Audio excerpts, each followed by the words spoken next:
My name is Ryan Creech. I am a 27-year-old T5, T6 paraplegic. Um, I live in Williamsburg, Kentucky, and I have been in a chair for about 5 years now. That was the first part. Okay.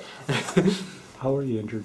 Okay, I will do that next. Should I tell the long version or the short version? I'll tell the medium version. Medium I version. think the long version is long. Okay. I received my spinal cord injury after an ATV accident in 2007.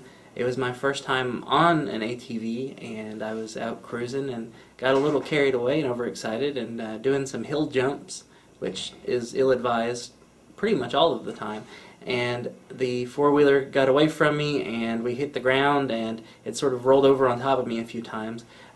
Snapped my spinal cord, broke my sternum, and some internal injuries too. It wasn't very pretty.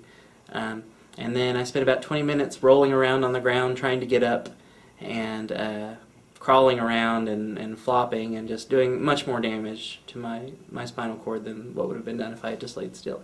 So then they took me to the local hospital where they told me that they couldn't do anything to help me and gave me a shot and put me on a helicopter, and I wound up at Eastern Carolina University, and they did a spinal cord fusion for me there, and after about a week they shipped me home to Ohio to the Drake Center in Cincinnati.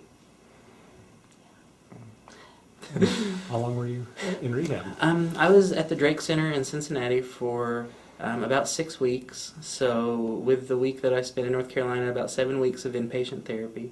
And then after that, I did almost a year of outpatient therapy 2 or 3 times a week, and finally my PT looked at me one day and told me it was about time that I got on with my life. So I packed up and moved back to Kentucky, and I've been here ever since. And I got hooked up with the PM&R doctors at UK and some really amazing people over there, and set up with some long leg braces and doing some walking. And I was able to stand up a few months ago at my wedding and kind of walk down the aisle a little bit.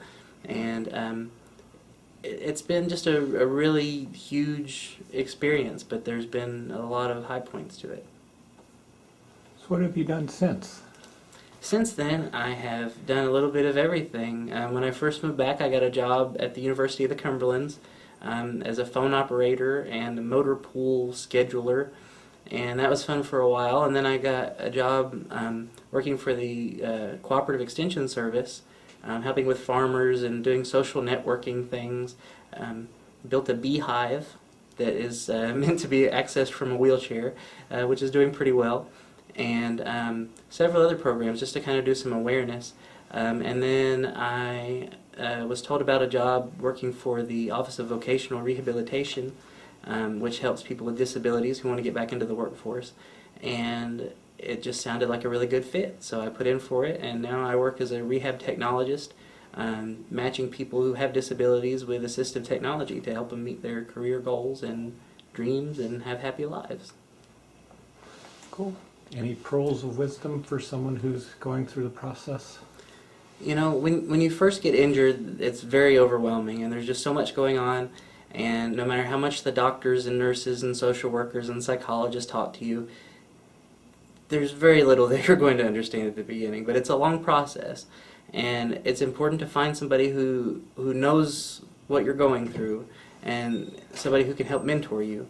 And it's also important to just hold on and not give up hope, because you know there's this big transition period, but then on the other side there's a whole new life and a whole different outlook, and it's just a matter of understanding that you have a new sort of normal now, and that life's a little bit different than it used to be, but that you can still live just as fulfilling and happy a life as you are willing to work to do.